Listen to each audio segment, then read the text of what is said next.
হ্যাঁ,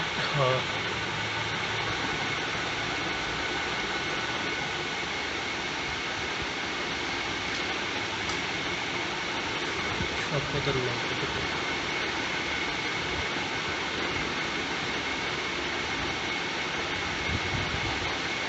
দুই তিন দিন আগে এই বোতলগুলো কেটেছিলাম কাঁচামরিচের গাছ লাগানোর জন্য।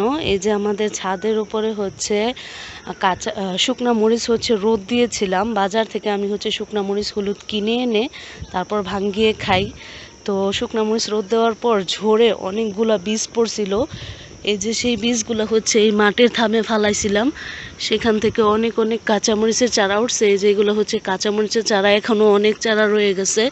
তো আমার তো টপ নাই, ড্রামও নাই, এই জন্য আমি বোতল কেটে প্রত্যেকটা বোতলে দুইটা, কোনোটাতে এই যে মাটির টপটাতে তিনটা, তারপর বড় বালতিটাতে তিনটা, এরকম করে লাগাইছি আর কি গতকালকে। এর আগে বাহির থেকে মাটি এনে লাগাইছি। তো আমি এখন চাল কুমড়ার পাতা নেওয়ার জন্য আসছি। তো আমাদের ক্ষেতে বা ছাদ বাগানে সবই হয়, কিন্তু চাল কুমড়া হয় না, আগাডোগাও হয় না। তারপর জালি তো হয়ই না।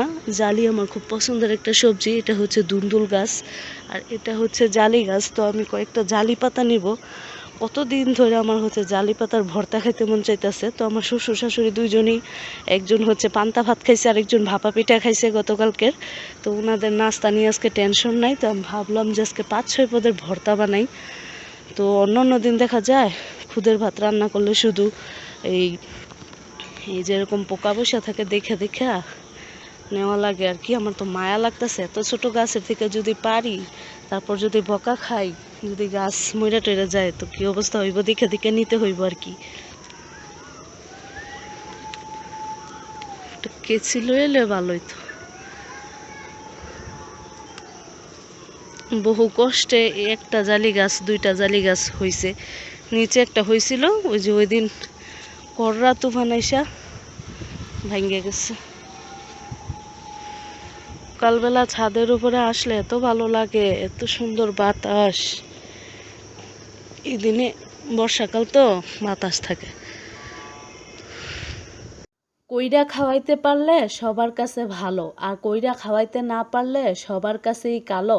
কথাটা কিন্তু একদম ঠিক, 100-100 ঠিক না আপুরা? কোনো কিছু মজা হইলে তারিফি করতে খুবই কষ্ট হয়, আবার কোনো কিছু মজা না হইলে সেইটার মানে বদনামটা করতে, সেইটা কইতে কিন্তু আর কষ্ট হয় না। এরই নাম সংসার। সংসার মানে বৈচিত্র্য, বৈচিত্র্যের খেলা। আসসালামু আলাইকুম আমার প্রিয় ভিউয়ার্স, আপু ভাইয়ারা, আশা করছি আল্লাহর রহমতে আপনারা ভালো আছেন। আলহামদুলিল্লাহ আমিও ভালো আছি। আমার শখের ছাদ বাগান থেকে আমাদের ছোট্ট জালি কুমড়ার গাছ থেকে আজকে ছোট ছোট সবুজ সবুজ পাতা পেরে নিয়ে এসেছি ভর্তা বানানোর জন্য। সেটা তো দেখতেই পেয়েছেন। এখন আপনাদের ভাইয়া বাহির থেকে হেঁটে জমি দিয়ে আসছিল, আমি ধরাই দিছি আর বললাম যে কয়েকটা বরবটি পেরে এনে দাও, আজকে বরবটির ভর্তা বানাবো। তো খাইতে তো মজাই লাগে, কিন্তু বানাইতে কষ্ট লাগে, এই আর কি। তো আজকে সাহস কইরা কয়েক পদের ভর্তা বানানোর জন্য জোগাড় যন্ত্র শুরু করে দিয়েছি। তো পেঁয়াজ রসুন কাটলাম, তারপর খুদের ভাত ধুয়ে আনলাম, মানে ভাত না, চাল ধুয়ে আনছি, খুদের চাল ধুয়ে আনছি। তো আজকে কয়েক পদের ভর্তা বানাবো। ভর্তা খেতে আমার খুবই মজা লাগে, ভালো লাগে। ঝাল জাতীয় যত খাবার সবই আমার পছন্দ। খুদের ভাত বানাইলে দেখা যায় যে সব সময় আমি শুটকির ভর্তা বানাই, আর একটু ভুনা ভুনা করে ডাল রান্না করি। আমার শ্বশুর আব্বু আবার খুদের ভাত ডাল ছাড়া খাইতে পারে না, এই জন্য ওনার জন্য একটু ভুনা ভুনা করে ডাল করি, আর আমাদের জন্য শুটকির ভর্তা করি। তা আমার না অনেক দিন ধরে মন চাইতেছে যে খুদের ভাতের সাথে 5-6 পদের ভর্তা দিয়া একটু মানে খুব মজা করে ভাত, মানে খুদের ভাত খাইতে আর কি। তো প্রায়ই মোবাইলে কিন্তু দেখি যে এরকম করে ভর্তা বানায়। এরকম করে সেই ভর্তা বানায় খাইছিলাম 2 বছর আগে। এরকম করে মজার মজার ভর্তা বানায় একদিন খুদের ভাত দিয়া খাইছিলাম। তো মানে কয়েক পদের ভর্তা বানাইছিলাম আর কি। এত পদের ভর্তা বানাইতে অনেক কষ্ট লাগে, সময়ও লাগে। তো যাই হোক, আজকে সাহস করে কয়েক পদের ভর্তা নিয়ে বসছি। কেন বারবার বলতেছি, আমার মানে বাটাবাটি করতে ভালোই লাগে, কিন্তু কষ্টও তো লাগে, ঠিক না? এই জন্য বারবার বলতেছি। তো কালো জিরা ভেজে নিছি, রসুন মসুন এগুলো ভেজে নিছি। এখন বরবটি একটু সিদ্ধ করে নিতেছি। আমাদের ক্ষেতের বরবটি ভর্তা করব, ভরবটি ভর্তা কিন্তু অনেক মজা আছে, চিংড়ি মাছ দিয়ে করতে পারলে আরও মজা। তারপর হইতেছে লুইবা দিয়া রুই মাছ দিয়ে ভর্তা বানাইলেও মজা আছে। তো জালি পাতা একটু লবণ দিয়া একটা রসুন দিয়ে সিদ্ধ করে লইছি। তো হগলতের প্রথমে হইতেছে আজকে বানামু জালি পাতার ভর্তাটা হইতেছে সবার প্রথমে বাটমু, কারণ কাল্লা জিরার ভর্তা যদি আগে বাড়ি তো ভাডা পুরা কালা হয়ে যাইব গা। এর লেগে আজকে জালি পাতার ভর্তাটা আগে বাটমু। জালি পাতার ভর্তাটা তো একদম চকচকে একদম সবুজ কালারের রইব, এটা হয়েছে হাতে মোছা দিয়া লইলে আর কালারটা থাকবো না। তো কতগুলা যে পাতা লইছি আর কদ্দু রয়েছে দেখতেই পাইতেছেন। তো আমি খুবই অল্প পরিমাণে একটু সরিষার তেল দিয়ে দিলাম। কেলেগা দিলাম মানে একটু না দিলে ভালো লাগে না আর কি। যদি বাড়তি পাতা হয় তো আপনারা একটু বেশি করে সরিষার তেল দিবেন, তাহলে খসখসা ভাবটা আর থাকতো না। আর এটা তো একদম কচি পাতা, আপনারা দেখতেই পাইছেন। তো আপনাদের ভাইয়েরা বললাম যে একটা পোলাও পাতা আইনা দাও, খুদের ভাত বয়াইতেছি, খুদের ভাতের মধ্যে পোলাও পাতা দিলে তেজপাতা দেওয়ার চাইতে বেশি ফ্লেভার হয়। তেজপাতা দিলে আর কদ্দুর গেরান হয়, পোলাও পাতা দিলে ইয়ার তো অনেক বেশি মজা হয়, গেরান হয়। তো এদিকে ফাটা ফুটা লইয়া বাটাবাটি করতেছি, আর এদিকে হচ্ছে খুদে ভাতটা বসানোর জন্য তেল দিয়ে দিলাম। তারপরে হইতেছে 2টা বড় সাইজের পেঁয়াজ কুচি করে নিছি, বড় কড়াইটা লই লইছি, কারণ ছোট কড়াইয়ের মধ্যে লাড়া চাড়া দিতে গেলে দেখা যায় হেন্দা বাইয়া ভুইরা যায়, হেন্দা বাইয়া ভুইরা যায়, লেগে বড় কড়াই ভালো। তো যারা এখনো পর্যন্ত আমার ব্লগটি দেখতেছেন, আমার প্রিয় ভিউয়ার্স আপু ভাইয়েরা, আজকের ব্লগটি দেখে কার কাছে কেমন লাগছে কমেন্ট করে কিন্তু জানাবেন। আর এত সুন্দর সুন্দর লোভনীয় ভর্তা দেখে কার কার খাইতে মন চাইছে এইটাও কিন্তু কমেন্ট করে জানাইবেন। একদিন যদি আপনাকে হকতের লগে বইয়া দুগা ভাত খাইতে পারতাম তাহলে আরো বেশি ভালো লাগতো। তো আজকে হইতেছে এই যে খুদের ভাত ভাজা ভাজা করে নিলাম, খুদের চাইল, এটা হইতেছে ফ্লাওয়ার চাইলের খুদ, এটা হইতেছে রানতে বেশি পানি দেওয়ান লাগতো না।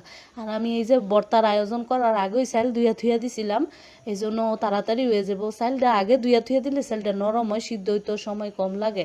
আর আজকে ওই যে প্রথমে তো জালি পাতার ভর্তা বানাই লইলাম, কাঁচামরিচ দিয়ে বানাইছি। আর লুইবার ভর্তাটাও কাঁচামরিচ দিয়ে বানাইতেছি, কারণ যেহেতু লুইবারটা সবুজ রঙের, শুকনা মরিচ দিলে হইতেছে ভর্তাটা লাল লাল হয়ে যাব। অথেন্টিক যে কালারটা, প্রাকৃতিক যে কালারটা, ন্যাচারাল যে কালারটা, ওইটা কিন্তু নষ্ট হয়ে যাবে। এই জন্য আমি জালি পাতার ভর্তার ভিতরে 4-5টা বাজা কাঁচামরিচ দিছি, কাঁচামরিচগুলো শুকনা খোলার ভিতরে টাইল্লা হ্যাঁ জালি পাতার ভর্তার দিছি। আর লুইবার ভর্তার ভিতরে হইতেছে কাঁচা কাঁচামরিচ দিছি, আর টাইল্লা নেই। তো 5-6টা কাঁচামরিচের লাগে একটা শুকনা মরিচ দিছি, ঝাল করতো।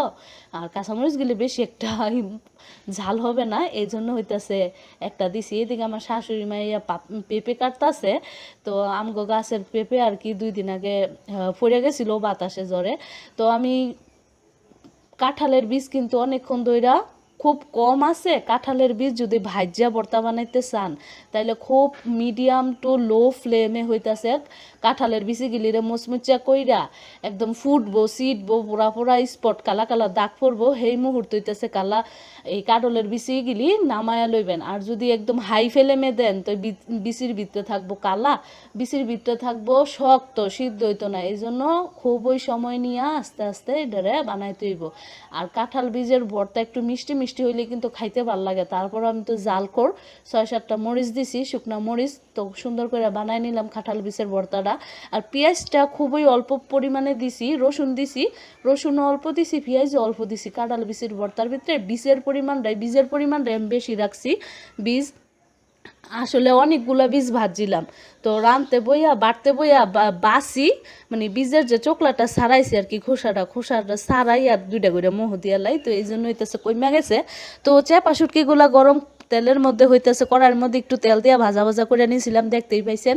তো শুকনা মরিচগুলা আগে পানিতে ভিজায় রাখবেন, তাইলে দেখবেন যে শুটকির ভর্তা, এই যে লাল লাল শুটকির ভর্তা বানাইছি, এটা বানানোর রহস্য হইল কি, এরকম যদি শুকনা খোলায় যদি মরিচ ভাজা নেন তাইলে কিন্তু এমন লাল হইতো না, বা তেলের মধ্যে ভাজা লইলেও লাল হইতো না। মরিচটা পানিতে ভিজায় রাখলে সেই মরিচটা বাড়তেও কষ্ট কম হয়, সহজে নরম হয়ে যায়, বাড়তে সুবিধা হয়। আমি সবার আগে এই মরিচটা ভিজায় রাখছিলাম শুটকির ভর্তার, তো এই জন্য এই শুটকির কালারটা, ভর্তার কালারটা এমন লাল হয়েছে, এটা হইলো এই লাল ভর্তার রহস্য আর কি।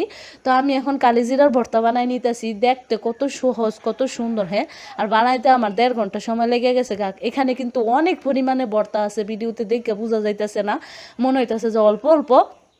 তো যাই হোক, এখন কিন্তু খেতে বসে পড়ছি। আজকে আমাকে ভাত হইতেছে টান পড়ে গেছে গা।